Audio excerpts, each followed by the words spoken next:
Welcome, ladies and gentlemen, to a brand new year, and welcome to a new beginning for Overdrive Championship Wrestling. With me, as always, is my partner in crime, the manager of champions. He is Stanley Brewer, and I am, as always, the 2.5 DPNG of power, Mr. Elias Storm. Welcome, ladies and gentlemen, to Glory. Stanley, how you doing this week? Well, This year, actually. to start off the year, Steamboat Willie is now in the public domain. Not Mickey himself, but at least Steamboat Willie. So you know what? We're getting somewhere with this whole copyright bullshit. Maybe one day his Glory's theme song will enter the public domain. I wish it would. I'm tired of getting content ID'd for that shit. Fact. Steamboat Willie, aka Beta Mickey Mouse, is indeed in the public domain now. Look out for that Disney. We're gonna find a way to sue you anyways. Horror movie drop. Also, Infestation 88 or wherever it is on Steam in a couple months. Honestly, that game looked kind of terrifying. I'm kind of excited to try it out. Which one? I know there's like a Steamboat Willie FPS that's like coming out or some shit. But you said there's a horror game now? Yeah, so there's a horror game called Infestation 88 or some shit, right? And it's basically Steamboat Willie, aka Mickey Mouse, hunting down this group of exterminators who are called to handle a rat infestation. And there's the mob, and there's a bunch of like fucking like D-list horror villains in it, like the Mothman and a bunch of other shit. It looks cool. I'll send you the clip trailer after the show.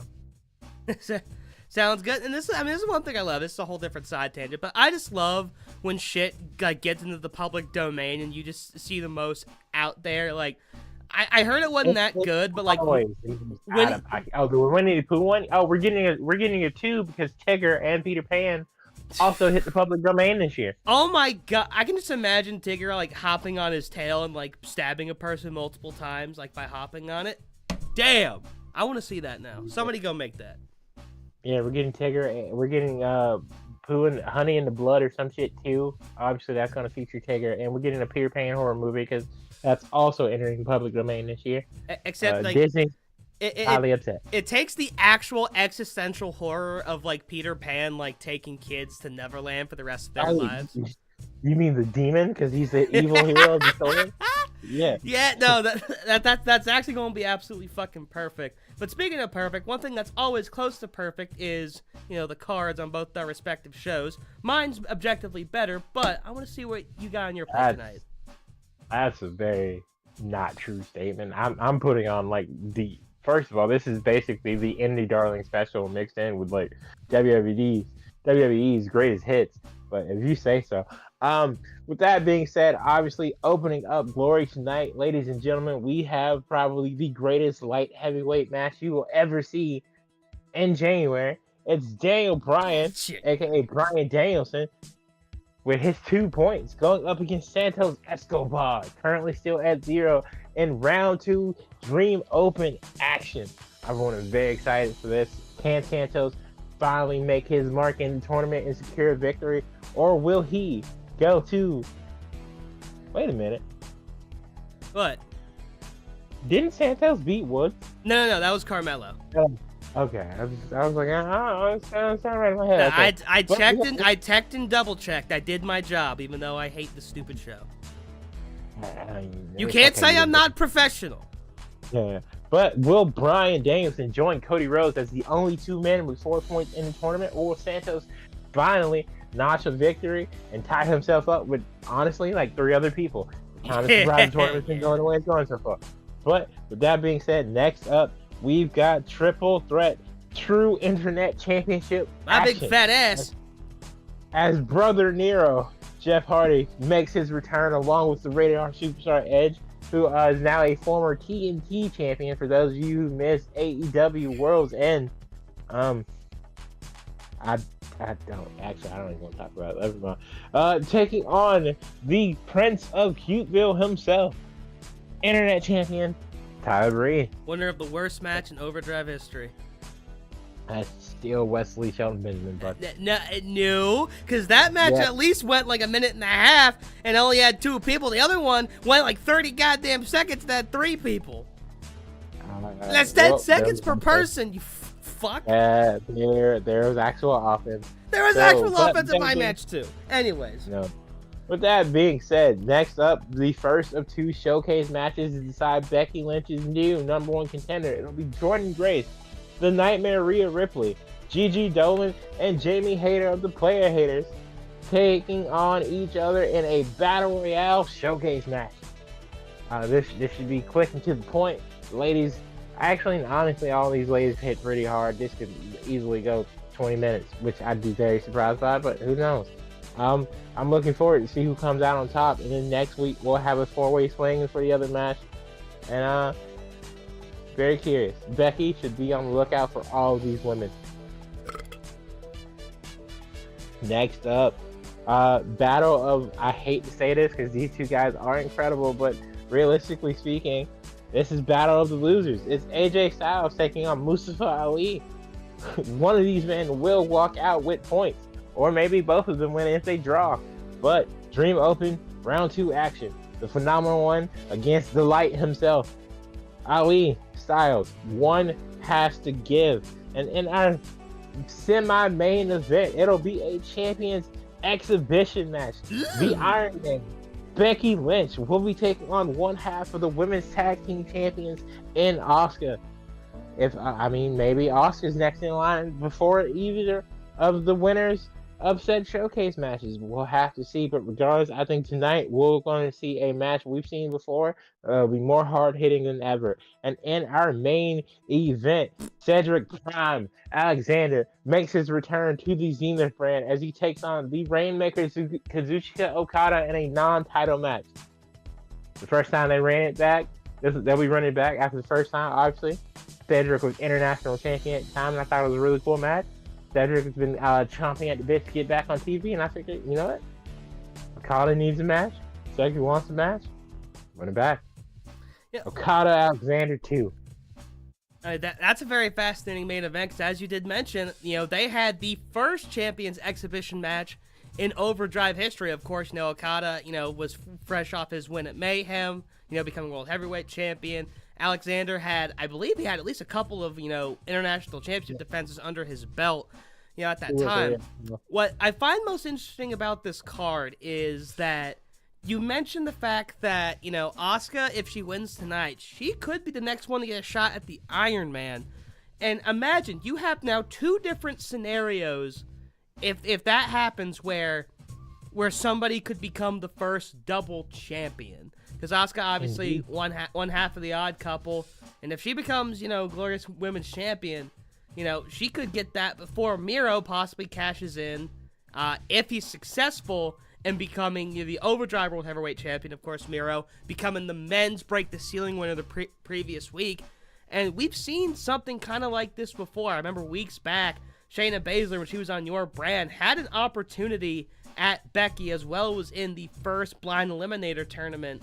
She fell short, unfortunately, in both opportunities, but the opportunity to become double champion has been on the table, but it seems like right now, on your brand, that's more of a possibility than ever before. Absolutely. Obviously, Finn Balor losing the tag team titles a week before he got an international championship shot, and he ended up winning that. Finn Balor now still on the road to becoming the first ever Triple Crown champion in company history. So I feel like the Zenith brand is all about taking the most of an opportunity and to make history. And I'm very curious to see if Becky and or Asuka can do that. Because if Becky pins Asuka, maybe Becky finds a new partner and goes after the tag team title. That could be very interesting. But I think it's time that we get into some of these matches. Just, give it a sec. We gotta, do a little suspense. There we go. Oh, man. Now, of course, Santos' most recent match in the Dream Open came against Xavier Woods, who's been a bit of a breakout star in the Dream Open so far. I mean, obviously, Cody's the only one with 4 points to his name, but Woods in both of his matches has performed greatly. Escobar, if you remember, hit that Phantom Driver and seemed to end the match early, but Woods, the ever, not reluctant. What's the word for it? Resilient. Yeah, they have a resilient kick-out kid. He's a thing. Yeah, kicked out the Phantom Driver, and Santos, he has to be reeling from that loss. Obviously, he would like nothing more than to win tonight, because one of his stablemates, Joaquin Wilde, was internet champion for like a cup of coffee. So Legato's found a little bit of success, but Santos himself, the head honcho, the head of the stable, we'll say, not quite able to get that breakthrough victory. And right now, this could be possibly do or die for him.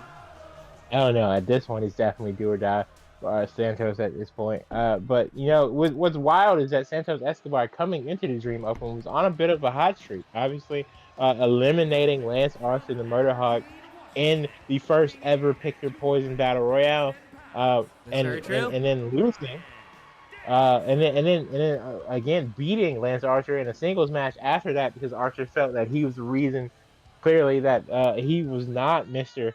Pick Your Poison. But with that being said, Santos just he's on a slippery slope. He gets to like a little bit of a medium high and then immediately back down. It's like he's smoking mids. If there's ever a time for him to make a statement, is here tonight against the American Dragon, Bryan Danielson. Bryan Danielson, it's strange because we haven't really seen him in any major championship opportunities, but Danielson has been one of the more consistent superstars here on the Zenith brand. Of course, he swept Chad Gable, who's also in this tournament, and picked up a huge victory a couple weeks ago against AJ Styles. And Danielson, before I can even finish that statement, he's on the outside, and Santos, I think is he going to go wee? I think he's going to go wee. Debating it. Looking for it. Finally going for it. Santos goes wee! Through the middle rope. Suicida. As I was saying, though, Danielson, he's found success on this brand, but obviously Dream Open has been his biggest opportunity so far, and I believe he's 1-1. Another Suicida by Santos! Yes, indeed. Bryan Danielson, 1-1 currently in the tournament, 2 points to his name. But, again, the Dream Open is all about creating opportunities for yourself. Bryan Danielson probably has one of the best winning records in all of Overdrive on the white or the orange brand. But he hasn't really just every time I felt like Bryan deserved a title opportunity, there was another name next to him that I felt just made more sense. And unfortunately for him, he's kind of been passed up because of that. But I wanted to take the 8 best guys, in my opinion, who weren't currently in the world title picture, to be in this tournament. And I feel like I picked the 8 best guys I could have. Some people may argue a guy like main event Jey Uso, Kofi Kingston, or even Big E should be in this match. But I feel like those guys are currently trying to be glorious tag team champions. And obviously, with the way FCR is looking right now, you need to be on your game. So I'm going to let those guys do their best. Bryan absolutely working over Santos right now. A little bit of offense, and then he just completely turned the tide. I mean, it seems like those two Suicidas did absolutely nothing to Danielson, because it's been all American Dragon since then. And whoa, wait a fucking minute! Electric Chair Driver, aka the One Winged Angel, by Bryan Danielson there. What in the flying fuck are you trying to do here, buddy? Don't stop it. What are you planning? First of all, stop it, because I already had a conversation. No, I like being extra. Because I already had a conversation with Cody about why he felt the need to attempt to interfere. Because I'll say it didn't really matter in the end, but attempt to interfere in MJF's match with Jon Moxley. And he just said he felt he needed to remind people about who the F he was. And I was like, all right, bro, you got it. Fair enough. Nah, you're plotting something. I know you're plotting something. It's supremacy season. I know you're plotting some shit. But we'll argue about that in the back later. Here's the cover by Danielson. 1, 2. Out of 2 is Santos. I mean, look. If Bryan wants to reassemble the Blackpool Combat Club, even though nobody's from Blackpool, that's on him. If Kenny Omega wants to work in a one-on-one match with Bryan, the two people I feel like have the claim to be the best professional wrestler on the planet. Oh, Bryan, STF locked in, middle of the ring. Santos got to fight out of this under his own will. into the label lock, ladies and gentlemen. But will it be enough? Santos writhing. He's fighting it, but how much fight does he have in him? Oh, just enough to roll out the way. Oh, Santos now. But Brian returning the favor now. Oh, Brian. Some yes, kicks. Those kicks. Oh, knee to the face. Brian. And Brian could be looking for that psycho knee now. Santos slow to get up. Brian, Irish whip. Oh, he misses the drop kick. But Santos still running the ropes. I pray to God that's not a result of CTE for either men. Oh, combination. And another lethal set of moves there. But Santos spinning Rooney's back up. Another, hits that drop kick, though. That's one of the thing about Brian. He's always been a smaller guy, but he's always had offense that packs a real punch. Especially those kicks. Oh, Santos, though. He's trained with some of the best over the years. Santos fighting. Oh, Santos might be looking for something. Boston Crab, maybe? Turns him over. Got it locked in, Santos. And again, that short. Oh, no, he's stepping out of it. Oh, no. Oh, wait, Brian reverses it. Countering. Cover. One. It's going to be funny. 2, 3, and he does it. Brian that Danielson. Technical ability of the American Dragon paying off 20+ years into his career, ladies and gentlemen. Santos Escobar, again, not making it count. Arguing with the ref, but clear as day. That was a 1, 2, 3. The slowest reversal I've ever seen in my life. But Brian Danielson gets the win. He now ties Cody for 4 points in the Dream Open. Congratulations to El Dragon. I don't know how you say the dragon in Spanish.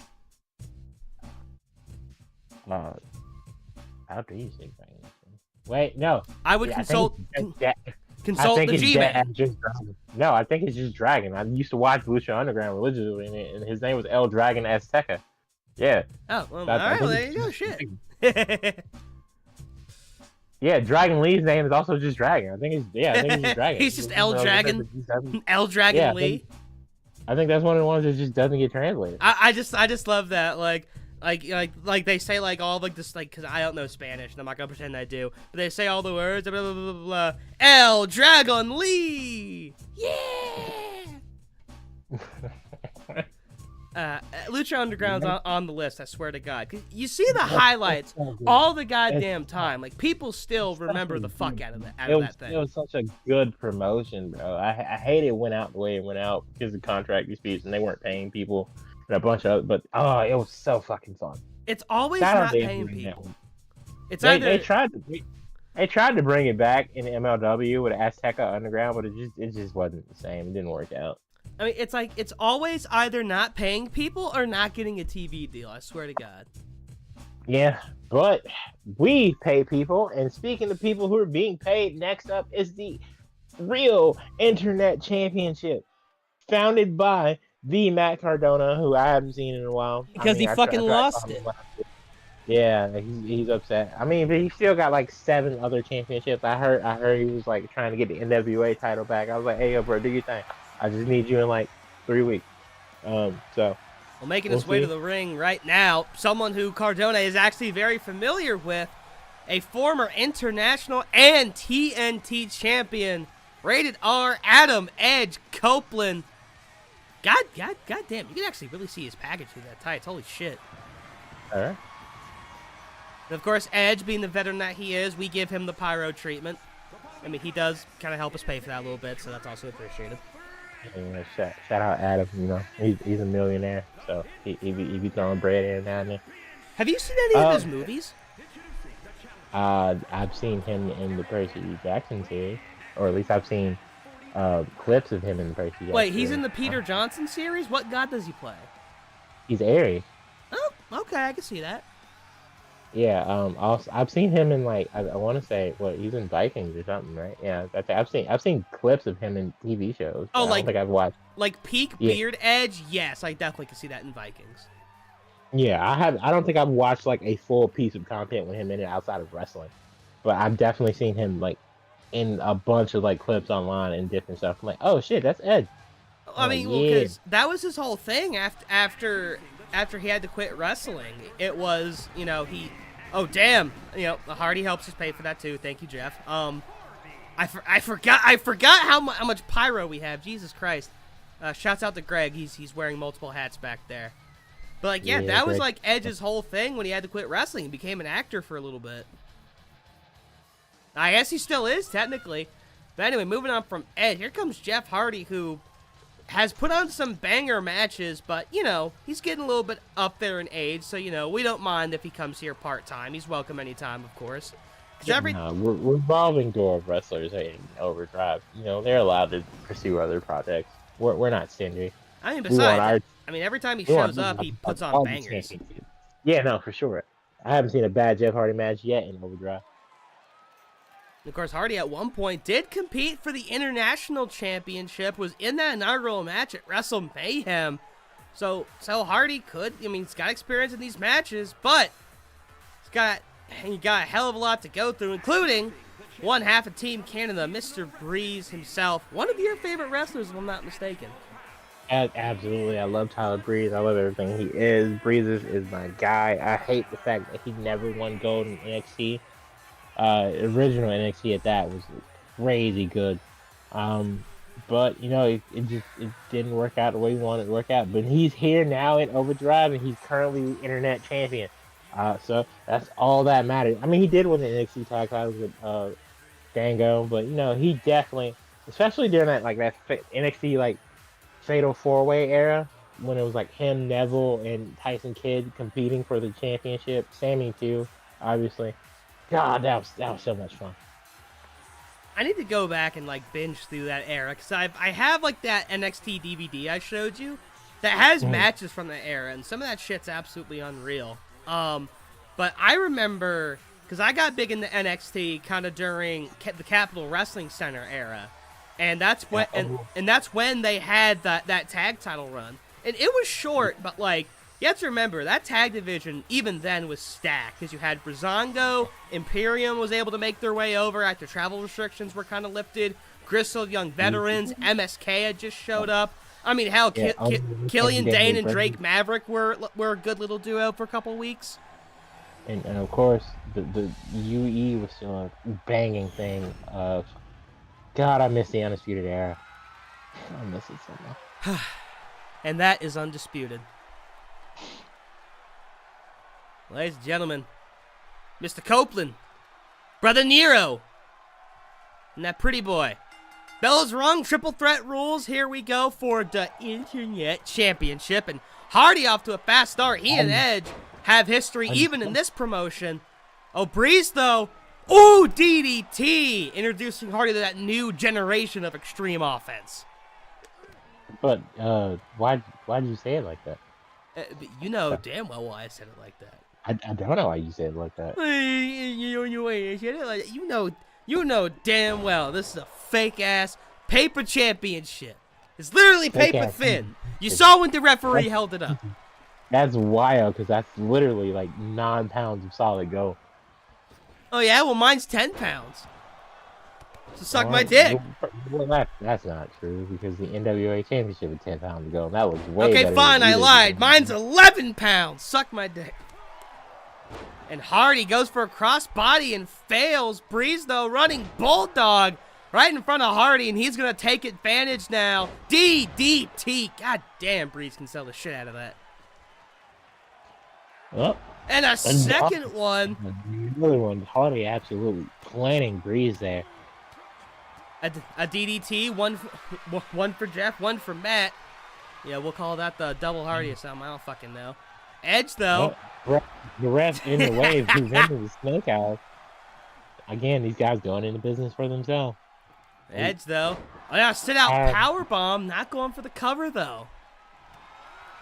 Oh, instead going for that STF. This is a popular move tonight. I was really hoping he would tap right then and there. Super basic submission, you know. I mean, honestly, I think that just adds to the lineage of the Internet Championship. It's the fact that anybody could be Internet Champion at any time. Clearly, you know, nobody on the Orange Brand can get past 4. Also, barely anyone can get past Jon Moxley because he's a fucking badass G. Yeah, until he's on number 4. And then I mean, listen, Jon Moxley has a total of 10 defenses with the Internet Championship. He's had more defenses of any champion. Oh, twist of fate by Hardy. If you were to do cumulative, then yeah, Jon Moxley would be world champion by now. But it's not how it works. No, it's not how that works. But still, as Internet Champion, Moxley has the most defenses out of any champion in this company. So put some goddamn respect on the orange and gold, you motherfucker who steals my championships. Seriously, he has the most championship defenses because he defended almost every week. I mean, if he's not champion or, you decide that he doesn't deserve to be on the card. But he also has the most championship losses out of anybody on the roster. So, I mean, he's clearly Charlotte Flair in this situation, right? Yeah, she's a 14-time champion, but it also means she lost it 14 times. He has 10 defenses to like 3 losses, so that's, let's see, 3 goes in this. Oh, I don't know. Breeze. I don't know. I'm too focused on this match to do maths. So, we'll do maths after the show when no one's watching. And meanwhile, all 3 of these men kind of getting in each other's way right here. That's just how it goes when it's a triple threat. Sometimes just the presence of that extra body can throw you off your game. Hardy, though, I think Hardy's probably put in the most offense out of anybody so far. And case in point, a wicked elbow. Jeff? Oh, no. Okay. That almost ended very badly for Jeff, but thankfully, retakes control, drop kick to the face of Edge. Meanwhile, Breeze is trying to regain himself on the outside. Ugh. Oh, atomic drop there. Uh-oh. Oh! Into the leg drop. Hardy taking full advantage. That move absolutely rated R. Oh, God. And Hardy missed. Now Edge. Ooh, right to the back there. Oh, running Bulldog. And of course, Hardy, the back's probably the worst place you want to take damage. Oh, and now to Breeze's beautiful balls. The BBB. Eats some offense by Hardy. And now Hardy continuing to work on that leg. Good God. Prince Pretty's crotch cannot feel good right now. Not at all. Oh, Hardy. Kick to the face. Ooh, chops. Ooh, that 1-2 offense by Jeff Hardy. And Hardy not going quite as extreme, but he's laid on the physicality in this match. And now Edge. Uh-oh. Uh-oh. Oh, okay. I mean, when Edge gets that look in his eye, you do not want to be in his line of sight because that might mean you're going down. But thankfully for Breeze, all he ate was a fist to the back. But now Hardy. Oh, he's going after both men. Trying to make a statement. Oh, Hardy. Ooh, now Hardy taking flight. I mean, would you say that... Oh, spear! Spear! Spear! Spear! Cover. Edge. 1, 2. Oh, wow. I thought that might have been it. Breeze's championship reign is still safe currently. Strong clamping DDT there. I thought Edge straight up stole that. Oh, no. Oh, Breeze out at 2. Jeff didn't know where to go. Oh, now Jeff has the bat. He knows what to do. Oh, shit. Shout out Sting. His retirement match is approaching, ladies and gentlemen. It needs to be Darby, for that match. I don't think it will be, honestly. I feel like it'll be a tag match because they're undefeated as a tag team. They're like 25-0 as a tag team, or should I say, in a tag/trio situation.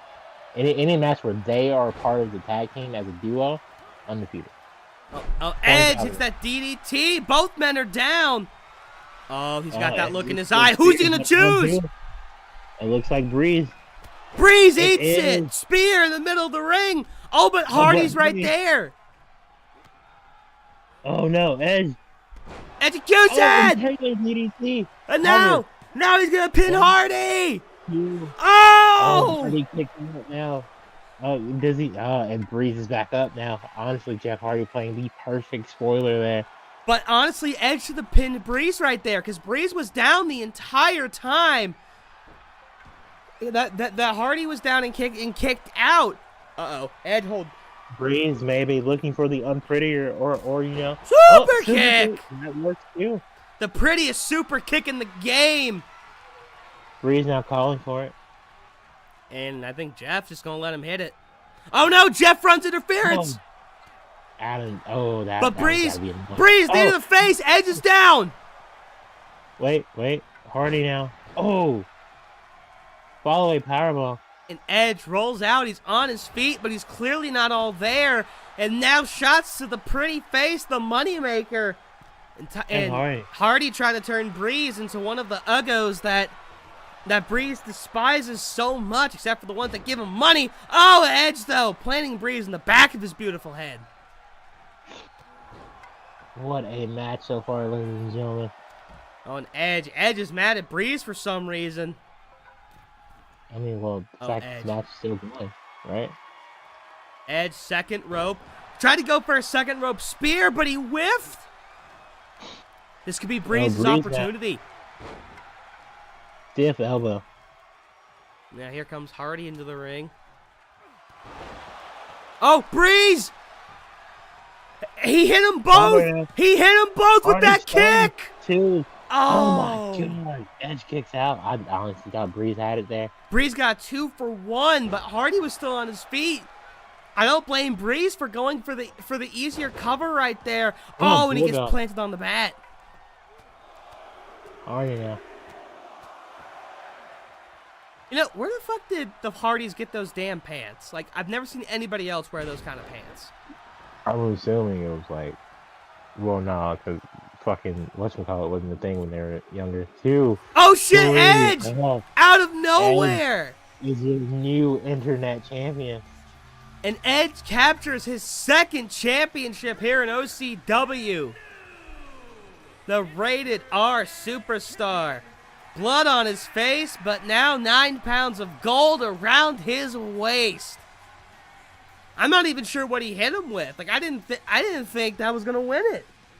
But you know, anything can happen here in OCW. You know, sometimes it's the simplest move. Oh man, congratulations to Edge. Well, so if Edge wins another championship, would that make him a Triple Crown winner? Would you count that, or? Yeah, but I don't think it's like the Triple Crown. You know how like Ricochet is like the mid card Triple Crown because everyone makes fun of him for that. Oh yeah, like IC, US, and then like Tag Champs. North American. Okay, yeah. Yeah. So, interesting, but the Rated R Superstar is our new Zenith brand Internet Champion. Supremacy is looking more and more interesting as time goes on. But the thing is that with the Internet Championship, that belt has changed hands every single match. Cardona dropped it to Wild dropped it to Breeze, and now Breeze dropping it to Edge. I think your belt's cursed. More cursed than mine is. Honestly, I mean, that's fine. I think that just shows the Internet Championship is just that, coveted. I think it's a championship that everybody's like, you know what? I think this is a title where I can have fun. And as far as I'm concerned, as long as they're having fun and the matches are good, I mean, look at that. Diesel Day just teched it. 4 stars. I don't know how you pulled that explanation out your ass, but you know what? I am not going to ask. Getting on to our next match. This is kind of unique. A 4-way over-the-top battle royal. And of course, as you mentioned, winner of this match goes on to a qualifying match to challenge the Iron Man. And speaking of, here's the first person to ever challenge the Iron Man. One of the highest draft picks, for the women's division in OCW, one Jordan Grace. No, yeah. Shout out Jordan. Obviously, she's been making her way back up the card, slowly but surely winning matches here and there. Unfortunately, obviously that match at WrestleMania didn't go in her favor, and then she teamed with Becky in the original Blind Eliminator tournament, decided to tag team champions. That didn't go the best either. So you just kind of have to wait and see your approach here. It is what it is, but I think Jordan has a very bright future, and eventually she will be holding gold, whether that's the Glorious Women's Championship or the tag team titles is yet to be seen. Or in the alternate timeline, probably holding more gold in TNA. Oh yeah, that's also fair. Or maybe she gets drafted to Pride after Mayhem this year, and then she wins the Prideful Women's Championship. All real possibilities. Yeah. I mean, as we said many times before, anything is possible. Yeah. Speaking of the Orange Brand, a former member of the Orange Brand, Rhea Ripley, and she's been on the precipice of greatness so many different times, but just has not been able to get there. Had 2 chances to get in to break the ceiling. Couldn't make it. Of course, she was in the Defiant ladder match, back when she was on the Orange Brand, all the way back at Defiance. Well, now, another opportunity to get an opportunity at the Glorious Women's Championship. But I feel like we're going to see, she's already a pretty angry person. I think we're going to see an angrier version of Mommy in this match and in the coming weeks, because she cannot be happy that she's been futile in all of her efforts to capture gold, on either brand. But still moving, still with the entrance, still moving with that, I don't know, that slow, just, demented. Methodical walk, yeah. Yeah, with that demented look in her eyes. And staring down Jordan Grace. And now looking towards the ramp for the next entrant in this match.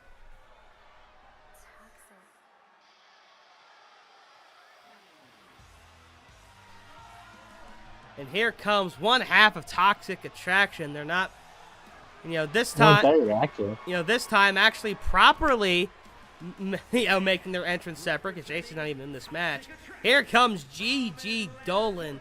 And Toxic Attraction coming off of a close but unfortunate loss against the Odd Couple at Break the Ceiling. But now Gigi can do something that Mandy has not been able to do, and that's, actually try to find success as a singles competitor. But obviously, some very stiff competition to go through. But what a victory this would be for Gigi as an individual and for Toxic Attraction as a group who's just trying to find any kind of positive momentum.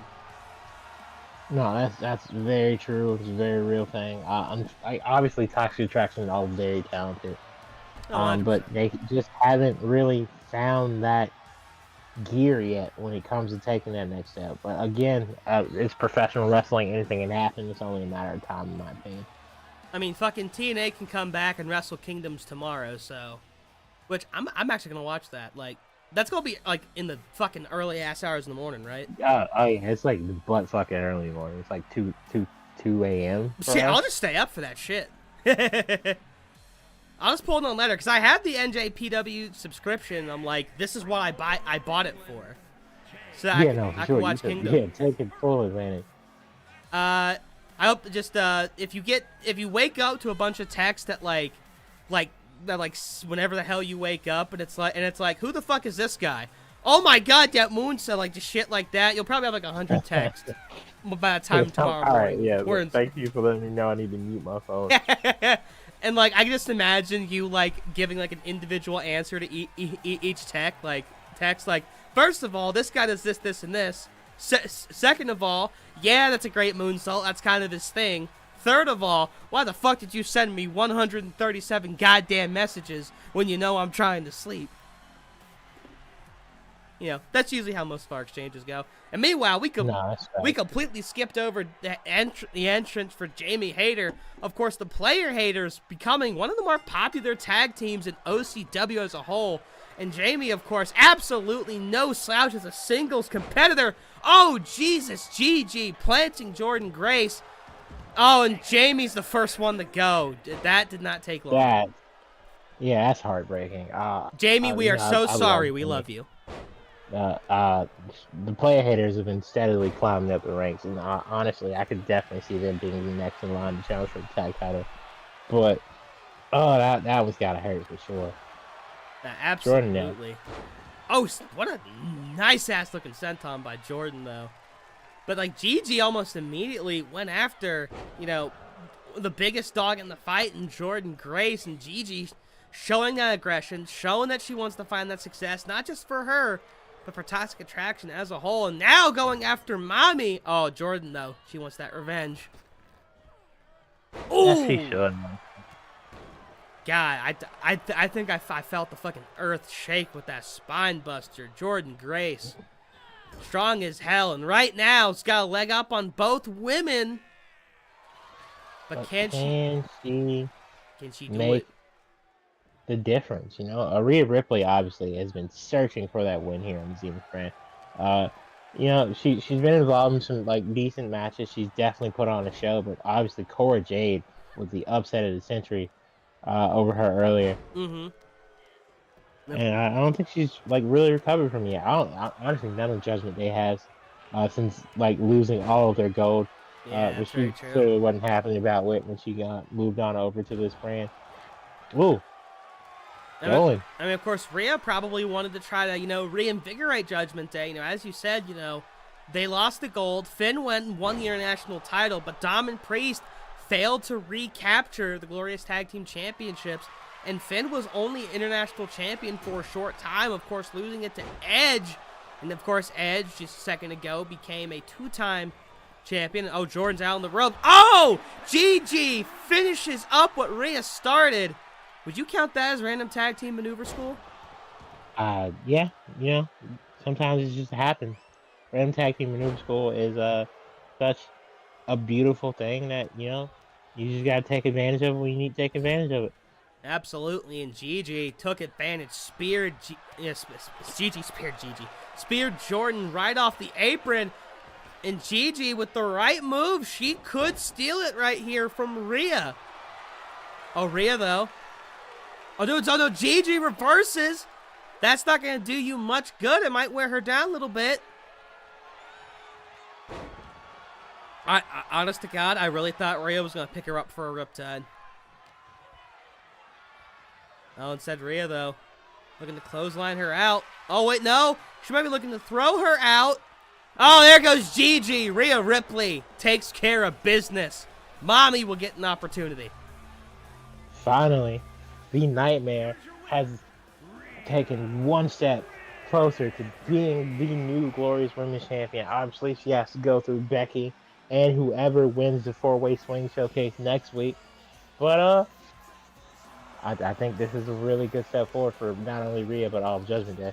And Rhea, she had 2 eliminations in that match, if I'm not mistaken. But of course, Gigi eliminating Jordynne Grace with the help of Rhea. But of course, in any kind of battle royale, friendships are not meant to last. Congrats to Gigi for sticking it out. But Rhea Ripley finally, looking to possibly break through. But of course, she's got to wait a little bit. Gotta wait for that contendership match, as you said, 4-way swing coming up. Speaking of coming up, next up, 2 men searching desperately for any scrap of momentum and points that they can get in the Dream Open. The Battle of the Basement Dwellers, the phenomenal Uno, AJ Styles, and the Light himself, Mustafa Ali. Now, I'll say this. AJ's kind of another one of those, older part-time guys. AJ's definitely just kind of happy to be here. And he helped propel the singles career of Otis. Gable beat AJ very recently, and Gable got his first port to the Dream Open. So AJ obviously doing what veterans are supposed to do, kind of giving the younger guys the leg up. But, AJ might be in his 40s, but, we saw him on TV recently. Dude's fucking jacked as shit now. Dude's jacked as shit. And honestly, what's wild is, I didn't sign AJ to be enhancement talent. Like, he's not Cassius Ohno. Shout out Chris Hero. Like, what NXT ended up doing to him. AJ Styles is 100% here to prove that he's still one of the best professional wrestlers on the planet. They can still be champion. It's just, these young guys are showing that iron sharpens iron. And, maybe they're just a little bit sharper than AJ. Speaking of Chris Hero, did you see he had his comeback match at West Coast Pro? I did not, but shout out Chris Hero. Wasn't a bad match. I actually watched a good amount of that card because I just happened to be on YouTube and like, oh, hey, we're live with this. And I was like, cool. And it took me a second because I've only known him as Cassius Ohno. I was like, I was like, wait a minute. Well, actually, no, I saw the promo they had for earlier that day because he was going up against Timothy Thatcher. And I was like, that's a good match. Yeah, and no, it was a good match. It ended with Hero locking in the Karafuda armbar, I believe it's called, which is what Thatcher's always used, and like Thatcher's used that to beat him multiple times. So, not bad storytelling, but like my favorite match that I saw, because I watched like half the card, it was this guy. His name's Starboy Charlie.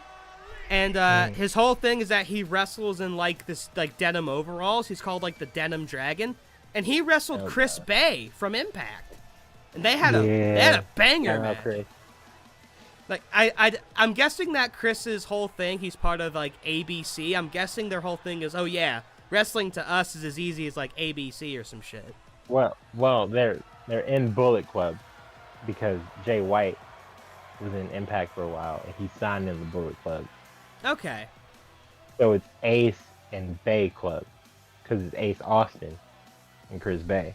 Ah, okay. So ABC, Ace, but also that's hilarious, and they should start doing that. Like that's what I thought, because like because Chris Bay was phenomenal in that match. You know, Also, I really need them to be tag champs again. I don't even know who has the tag titles in Impact right now. But Bay showed up with the belt. They might be trios or 6-man, I guess. He showed up with the belt. Maybe they were tag champs. Now they got him back, which means they cash in their Feast or Fire briefcase. Cool. Oh, they're doing like Feast and Fire for tag teams now? Well, okay, so a little bit of a history lesson, because one of these guys is a TNA faithful, so it's okay. Feast or Fire has 4 briefcases, right?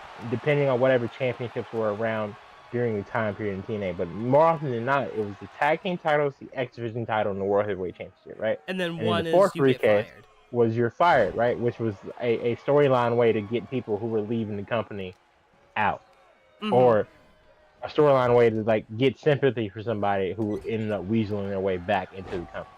Yeah, or like gifted their way back into the company, whatever, right? LA Knight got one of those briefcases at one point, I think. I'm not sure if it was the fired, if it was like a title shot, but I know he got one at some point. Yeah, back when Drake Maverick was still Spud and EC3 were in TNA, they both competed in TNA. Yeah, that's great. He was Rockstar Spud. He won TNA's like version of Tough Enough. It was like boot camp or something. No, it was like gut check. Gut check, I think. Yeah. That's funny. And so they would compete in Feast or Fire. First 4 people to get a briefcase and take it down and get out of the ring, etc., etc. And they brought back Feast or Fire last year, and ABC got the tag team. Okay. I didn't know they had already cashed in. Yeah. Oh, Ali now. And Ali, we didn't really talk much about him. I mean, Ali is somebody who's, again, he's had some of those big title opportunities, but really since his early days of competing for the international title, has just been looking for that next big victory. What a victory it would be to get one up on the Phenomenal One. Oh, is he looking for the forearm already? Oh my God. AJ, come on. Okay. Missing. Why you gotta bury him like that, AJ? I thought you were better than this. Ali now looking for the 054. You put Mansoor over twice, but not Mustafa. Please tell me I was wrong. One, two. Oh, kick out. The reverse 450, not in all the way. That crazy was move, right? The fact hitting a 450 backwards is insane to me. Ali. Oh my God. Planting AJ on his face. That was nuts. No, again, this is what Overdrive is all about. Countering. Ali. Ooh. Planting AJ. Is he going back up top? I think yes, he is. It's a place he calls home. He's got a vacation home up there. Oh, looking for a senton there. He lands his ass right on that, hardwood with no padding. Chairman by Styles. What a move there. Now I'm curious, because AJ's always had... Oh, AJ! STF! Locked in. I've never really seen AJ being much of a submissions guy, but, he's the Phenomenal One. He can do anything. Ali fights out, though. He has the calf crusher, right? I honestly forget. Fair enough. A swinging neck breaker. Oh, Ali. Oh, Ali up top. Will we see it? He's got real estate up there. Senton, no. leg drop, leg connects drop. this time. Cover. Number 1, number 1, two. Oh, 2. couldn't get the 3, brother. Kick out. Not enough. You're going to need more than that to take out AJ Styles, unfortunately. Oh, and AJ tripping up Ali. Uh-oh. Oh, here it is. Oh, AJ. What the fudge nipples was that? We haven't seen that from AJ in a long time. Cover! 1, 2, AJ wins.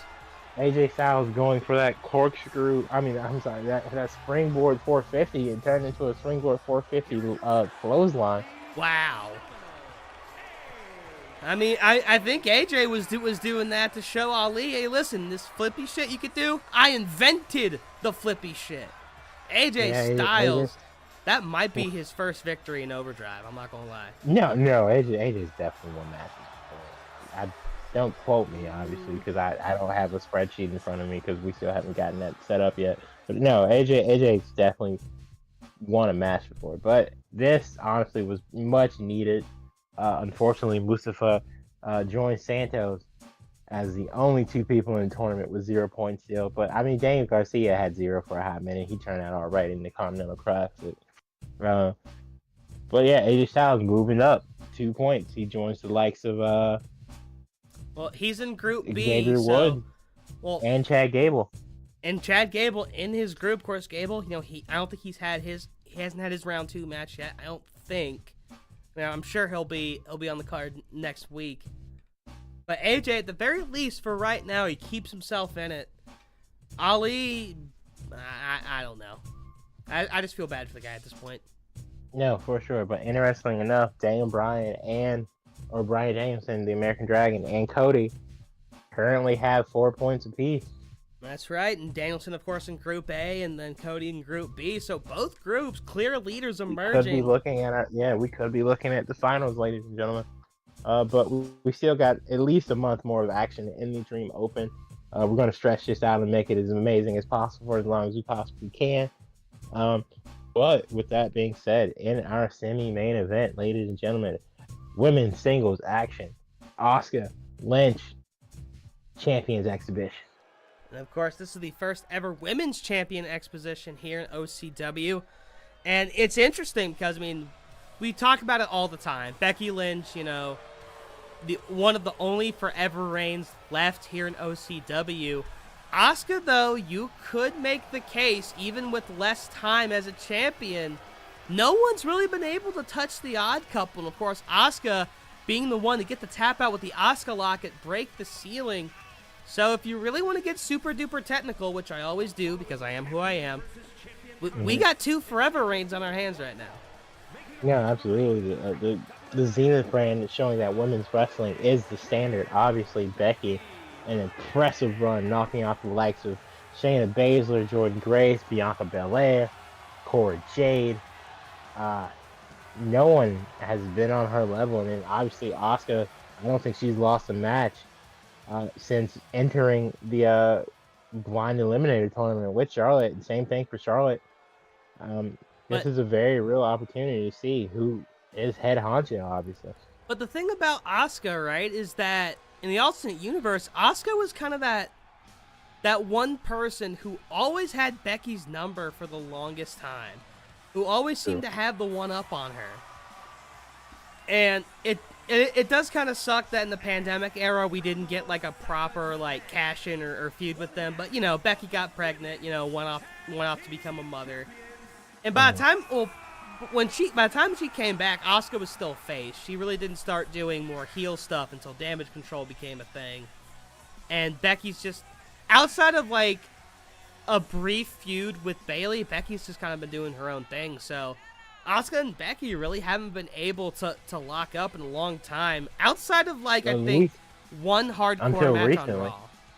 Yeah, at least until recently. Obviously, Damage Control beefing with Bianca. She called in Charlotte, who called in Becky, and they have the phenomenal women's War Game match at Survivor Series last year. I can't believe I forgot about that, yeah.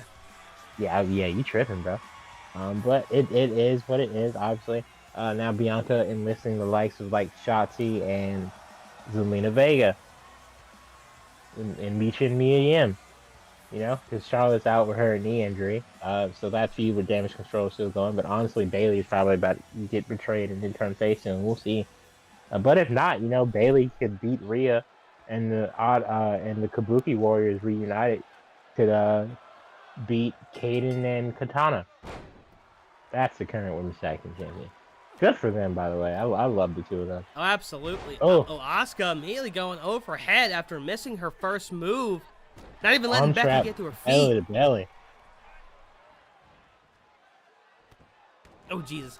Now, of course, back when Becky and Asuka were feuding, kind of the big thing surrounding that feud was the poison mist. Of course, Asuka, taking after the likes of Tajiri and I'm sure Breaker. other The Great Japanese, Muda. Great Muda, Shinsuke Nakamura. exactly. And Asuka, it does very much look like she has the mist in her arsenal if she has to use it. I think she's used it at least once or twice in a tag match. Don't quote me on that. Yeah, I've definitely seen her use it at least once or twice here in Overdrive. Not as much as she's currently using it in the Ultimate Universe. Jesus. Becky planning Asuka. Asuka's gonna roll the ropes. If I were her, I'd roll out the ring. Present. And that's why you roll out. Because yeah, and that is why you need to finish the roll. The man, a full head of steam. Oh, now, got hold the ankle in her face, just trying to wear down Asuka. And you have to wonder, because we have seen Asuka compete in singles matches, but Asuka does not have the help of a partner tonight. You have to wonder if that'll come into play some way, shape, or form. Now, obviously, it's not the biggest factor. You have tag wrestlers doing singles matches all the time, and vice versa. But Asuka, of course, her most recent match, Jesus Christ, Becky loves that move. Yeah, for sure, absolutely playing Asuka again. Yeah, tag team wrestlers have seen a lot of individual success here on the Zenith brand, and single stars have turned into great tag teams over on the Orange brand. Obviously, Ace Empire being the most prime example, and American Alpha being a really good example here. American Alpha Academy. I'm sorry. Oh god. I'm still mad they broke that tag team up. I mean, they break all good tag teams up. It's just how they do. Yeah. Rip Heavy Machinery, by the way. I mean, but I Otis. know. I think it really worked out. I mean, obviously Tucker had no charisma, so Rip Tucker Knight, but it turned out great for Otis. I hate though that they didn't have at least one brief tag title run. Yeah, I feel that way about a lot of people though. Honestly. Lucha House Party should have had one right before pandemic era kicked in. Because honestly, mid-pandemic, they definitely could have gotten 2 Raw tag title runs. They didn't have to be long. Because I still remember one of my favorite high spots of all time was Elimination Chamber. Kalisto, yeah. Yeah, because that was when that was the first time they did Tag Chamber, and just out of nowhere, I swear it was not Lindsay Dorado, but it was Grand Metalik. Yeah, I think it was Metalik who climbed to the top and then just top of the chamber just dropped down. That was still one of the most insane things I've ever seen in my fucking life. And I'm just like, damn it, it's not gonna happen. But I want these guys to be tag champs now. No, they had a lot. And I think they had a lot of potential, but I also feel like, unfortunately, they just kind of got caught in the wayside of a really, I can't even say stacked tag division, but a really well done tag division, and they were kind of just towards the bottom. Also, I don't know if you remember, but the Forgotten Son's coming back for a cup of coffee. Oh, Oscar Lock, middle of the ring. I was actually going to mention Grand Metalik. I don't know if you've seen. Oh god, what's the Power Ranger? Which one is it? Megaforce. The Gold Ranger from Megaforce. He wore his battle armor with all the 6 Ranger fucking things on it for his Elimination Chamber gear, and I thought that was really cool. Oh shit. Oh, Asuka, ass to the face. I will say I have seen Lindsay Dorado on the Indies. I saw him at the DPW show I went to. Oh shit, Asuka, another Asuka Lock. This time really in the middle of the ring. Oh, the man countering it again. They know each other so well at this point. Metalik and fucking Kalisto have been on AEW once or twice. Hell yeah. So they're doing well. Oh, Becky, a little exploder action into the corner. Oh, cover. No haluba kick needed. I don't know if Tijuana's going to like that. And Asuka sticking up for Tijuana with the kick out. Yeah, shout out El Generico. Honestly, I feel like Mexico is such an untapped like potential for like the casual wrestling fan because they don't watch like CMLL, they don't watch Triple A. Nah, I can definitely see that. I mean, again, we talked about Lucha Underground and all the crazy shit that happened there. Oh, Becky. Yeah, and that was in fucking Boyle Heights, California, bro. Oh, like, God. Handmandle Slamma Jamma. Here's the cover. That's put just about everybody away. Oh, but not Asuka. At least not yet. I think we're gonna need one more. Becky, panicking for a moment, but immediately regaining her composure, and that's the composure of a champion. Oh no! Wait a minute! No, she lost her shit. Full steam ahead, and she missed. Asuka, the smart thing, rolling out. I think Asuka just told Becky to cry her a river. Yeah, Asuka. Stiff knees to Becky. Nah, as you said, these two know each other so much. I guess Asuka able to shield herself a little bit somewhere in that manhandle slam. Able to kick out at 2.7672932. And right now, I mean, I don't know what a count-out victory would do. I mean, you're the commissioner here, but count of 6. I mean, well, it depends on who wins, honestly. Obviously, a victory is a victory. I mean, Zelina ended up getting the title shot off the count of victories. I mean, a win's a win. That's true. Currently, count of 7. Oh, needs to face. Becky, though. Oh, both women are down. Both women are down. Oh, no. A count of 9. Oh, no. I think it's going to be a draw, ladies and gentlemen. That is a draw. Wow. No, they're not going to be happy about that one. Becky and Asuka in a draw, but what a match. I think that just goes to show how well these two know each other, and I'm going to have to definitely take that into consideration. This is the second draw for the Iron Man. I don't know if we're starting to see chinks in the armor or not. But it was it was 2 Asuka locks and a manhandle slam. Both women seemingly doing what they need to do to get the victory, but neither could pull it out. And again, as we've said a couple of times, that's just how well they know each other. Able to withstand even the harshest of offense, but they just beat the hell out of each other just a little bit too much. And ended up costing both of them in the end. Definitely might have to run that one back in the near future. But for now, speaking of a run back, Prime Cedric Alexander finally making his return to the Zenith brand to take on the newly recrowned Kazuchika Okada. And I, for one, I'm going to back the underdog here tonight. I think Cedric took Okada to a very quality match the last time these two faced off, and he's been in the lab grinding. I mean, here's the thing.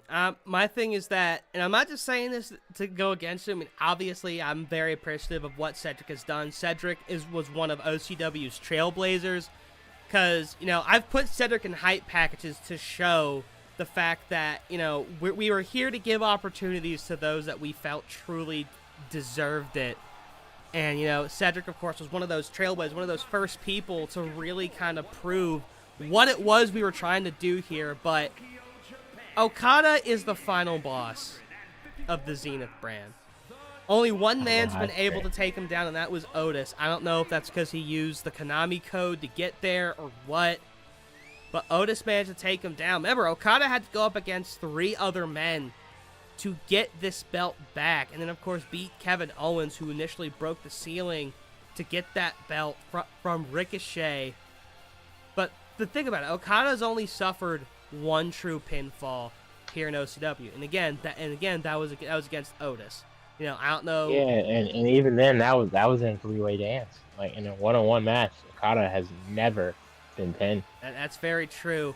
I just really think that I think Cedric will give him a match, but I think Okada in his second reign, I really don't think there's going to be anyone for a while that can stop him. I mean, I think Miro's has the best chance out of anybody right now, and not just because he has break the ceiling, but just because of how hot a hand Miro has had. But Cedric Alexander, as we said, he is the trailblazer after all, and maybe, just maybe, he can blaze a new trail for himself. A win tonight would be astronomical for his career going forward. And of course, that entrance. We're gonna see tonight. That entrance shot used to be used in the Glory intro, which, if anybody noticed, we had new clips for the Glory intro tonight. So, yeah, you're welcome. Yeah, a great job by Greg and the production team in the back. Shout out them for sure. I don't know. I want every person on my roster to succeed, but as a longtime friend and a friend and fan of Cedric, especially like after watching him compete in the Cruiserweight Classic back in 2016, and we were robbed of ever getting another one. Damn you, Vince McMahon. I don't know. There's something about him that's always like kind of drawing my eye, and I really want him to continue to succeed here in Overdrive now that he's back from his very long hiatus. But meanwhile, the aura of the champion and former champion are keeping this ref pinned in the corner. Jesus Christ.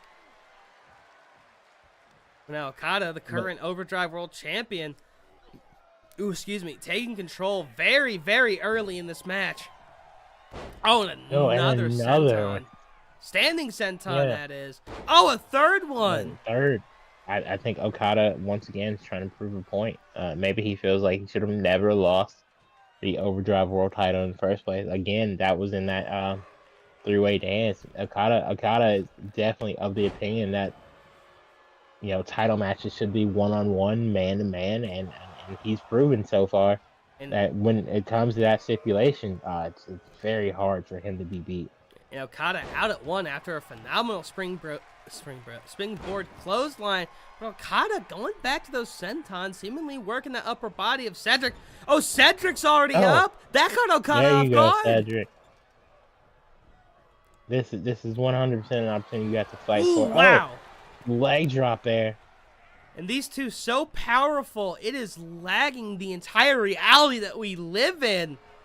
I don't know. I mean, maybe this is a renewed Cedric. We talk about auras all the time. Maybe that championship aura truly is back. Knee to the Stumac. Again, Cedric's knees are probably some of the best in all professional wrestling. That lumbar check is very dangerous. Okada, though, rolling out. He had none of that check, but remember, Cedric lives on the top rope, rent-free, crossbody. Crossbody. What a move there, ladies and gentlemen. And this is the prime Alexander that I think we all recognize. He's taking it to the final boss right now. I think Okada came in. I know he respects Cedric. We've had conversations in the past, but I think he was kind of undermining the ability of Cedric a little bit. Now he's paying for it. Cedric, oh no, not going for a springboard. Ooh, Okada, and that might have cost him. European uppercut. Drop down. Oh, drop down. Over the top. Leapfrog. Drop kick. Into a drop kick. Again, Kazuchika Okada probably has one of the best drop kicks in all professional wrestling. The sheer height he gets as a man who's over like 6'2" is insane. And another senton working on the ribs of Alexander. I was about to say, every time I see Okada, I'm always surprised. Like, that is a tall motherfucker. Oh, Cedric. Oh! No, brainbuster into a cover. Buster there. Could he steal it? 1, Ooh. 2. Oh. He almost caught the Rainmaker sleeping. Like Alexander now. He might have been looking for that lumbar countering. I think he was. Okada. Ooh. Knee buster there. He's looking for it. Cedric, you gotta counter here, kid. Oh no. Oh yes. Bitch slap. Oh my god. Rainmaker. 1. Let's go, kid. Fight. I would like to point out he just kind of bitch slapped Cedric, and I feel like we're not talking about that enough. Okada, like a single Rainmaker is usually enough to win the match. Okada, this is not something we see a lot from him. Okada now. Cedric Alexander drove him to this point. He drove him to this crossbody. Crossbody. Picture perfect. Cover. 1. Set 2. out. Knocking the air out of the lungs of Cedric, but not enough to finish him. You have to think though. I feel like this match is going at Cedric Alexander's pace, very, very, very fast. Oh, victory roll. Victory roll into Whatever that was. Oh, another honestly knee breaker there. Oh no. Okada. Oh! Cedric ducks Cedric counters into a little suplex. OCW Nebula Cedric, on pins and needles take right advantage, now. kid. Oh, he's trying to make Okada into a tap. submission maneuver.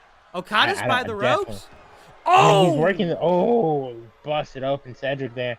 But honestly, Cedric working on the legs of Okada is smart. We might already have middle rope. First show of the year. We might already have a match of the year contender. What a move by Cedric. Diesel, I mean, I'm not gonna lie. No. Diesel Dave might give you Tokyo Dome points for this. I would hope so. Oh, that drop kick, though. Another drop kick. What a match so far, ladies and gentlemen. But again, it's fast-paced. Even if Cedric's eating a lot of offense, these are the kind of matches Cedric lives for. As a cruiserweight, Cedric smartly rolling out of the ring. As a cruiserweight, he lives fast. He lives dangerously. Okada, though, impressively, though, matching that speed that not many others have been able to match. And, club to the back of the head. Oh, wait. Oh, suplex, reverse suplex by Okada there. Count of 3 by the referee now. And Cedric's legs, I think they clipped the hardest barricade. We haven't seen that barricade be used all that. Celebrating by he doing Okada. The pose. Count of 4 now. I think he's staring down Cedric. He wants Cedric to know just who the man in this brand is. Counter. Cedric! Corkscrew leg whip. This might be his best opportunity to do something. Wait, no. Up. Cedric. Fisherman buster. Another fish buster. And the Nebula Cedric chanting one more time. Cover. 1, 2, kick out by Okada.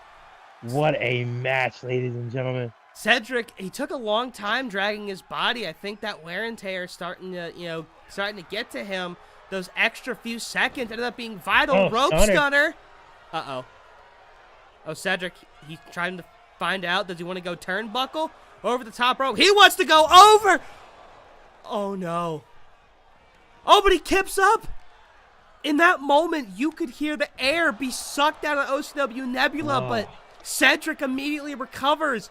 I don't know if it's adrenaline or he got like the extra ethanol gas before he came out here. Yeah, I don't know. I don't know how gas works, but Cedric backbreaker, giving it everything he has. You could see the blood. Boot to the face. I think Okada's upset this match is gone as long as it has and as hard as it has. Not just boots to the face, boots to the bloody face. And Okada's going back up there. He's going back up. Elbow drop. He whips. He misses the elbow drop.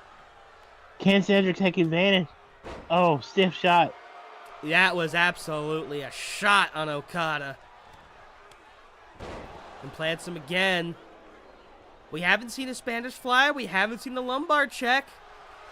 You think it's going for a roll? No, working the leg again. Now he's got that arm bar.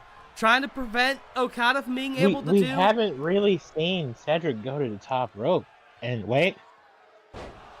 Is that... No. I thought that no. That's not it. No, that was just one leg. Oh, no. Okada, you have to take into consideration. Kelvin, 1, 2. Ooh. Cedric kicks out. You have to take into consideration the fact he has yet to hit that lumbar check. Kip up. Right into a right. Oh, no. This could be it. German, no. I think this might be it. There's no going back to what's left behind. Clothesline, Rainmaker connects, ladies and gentlemen. 1. Come on, Cedric. 2, 3. No. Once is a stretch. A very game Cedric Alexander falling to the Rainmaker. Wow. But you have to give the kid all the credit in the world. I definitely think if Cedric had gone for the lumbar check, I think he might have won the match. I don't know if he was concerned it wouldn't be enough. I mean, I think that was it. I think that was really it because you have to remember, you have to remember, the first time that Okada went for the Rainmaker did not work. Cedric could get 2.9. Cedric understands what it takes to beat someone on Okada's level. He came ever so close, but yeah, I think he felt he needed just a little bit more. And he just wasn't able to get that. The final boss of OCW, Glory, I should say, getting the best of Cedric, but just barely. Honestly, in my opinion, I feel like Okada narrowly escaped this. I definitely think Cedric put up a bigger fight than any of us were expecting. 100%. With that being said, me and him are gonna have to have a conversation backstage. I'm definitely gonna have to have one with Okada too, and we might see match number 3 in the very near future. Even if it's 2-0 Okada's way right now, what a match by Cedric Alexander, ladies and gentlemen. But you also have to think if Okada might have Cedric, breathing down his neck, but also got Miro waiting in the wings. A similar situation that faced Otis and especially Ricochet back then, where even if you retained or won the championship, you knew there was always someone waiting in the wings. Okada, an absolute huge target on his back right now, and Cedric was this close to hitting the bullseye. It's just a little bit off, but regardless, what a gutsy performance by the Trailblazer. No, for sure. Shout out Cedric. Prime time is definitely on its way. He's 100% earned his spot back into the rotation as far as I'm concerned. I expect great things from him in the future. If he can do that, Okada, I definitely think him versus Miro would be a banger international championship match. 100%. And well, I think that's going to just about do it for us here on the Zenith brand. If you're watching the live stream, be sure to go over to the Orange Brand Overdrive Pride. If you're watching the replay, well, you should have fucking just watched Pride and only Pride. I don't understand why the fuck you're here. You made it to the end, thank you, but I mean, there's other brands out there that you could be watching. Yeah, it's a brand, it's orange, and we got factions. Sorry, I get carried away. The better brand. Sorry for the ear static you guys just they're dealt used with. to it. I suck on the microphone every week.